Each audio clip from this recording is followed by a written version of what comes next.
2025 আরেকটা বছর আমাদের জীবনের পাতায় যুক্ত হলো। এই বছরে আমরা সবাই কিছু পেয়েছি আর কিছু হারিয়েছি। এই বছর ছিল শেখার, ভেঙে পড়ার, আবার দাঁড়ানোর বছর। কিছুদিন খুব ভারী ছিল, কিছু রাত ছিল ঘুমহীন। আমরা শিখেছি সব যুদ্ধ চোখে দেখা যায় না। একটা হাসির আড়ালেও লুকিয়ে থাকতে পারে কষ্ট। এই 2025 আমাদের মনে করিয়ে দিয়েছে মানসিক স্বাস্থ্য বিলাসিতা নয়, এটা প্রয়োজন।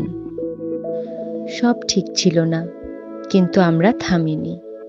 আমরা কথা বলেছি, শুনেছি আর পাশে দাঁড়ানোর চেষ্টা করেছি।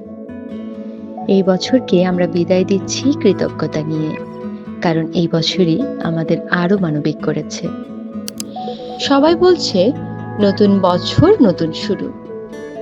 সত্যি বলতে সব শুরু কি সহজ হয়? অনেকেই এই নতুন বছরে ঢুকছে ভেতরে ভেতরে ক্লান্ত হয়ে। কেউ চাপে, কেউ একাকিত্বে, কেউ না বলা কষ্টে। এগুলো দুর্বলতা না, এগুলো মানুষের অনুভূতি। নিউ ইয়ার 2026 শুধু পার্টি, আতশবাজি বা রেজলিউশনের গল্প না। এটা নিজের কাছেই একটা প্রশ্ন রাখার সময়। আমি কি নিজের মনের যত্ন নিচ্ছি? এই বছর নিজেকে বলুন, সব ঠিক না থাকলেও আমি ঠিক থাকার চেষ্টা করব।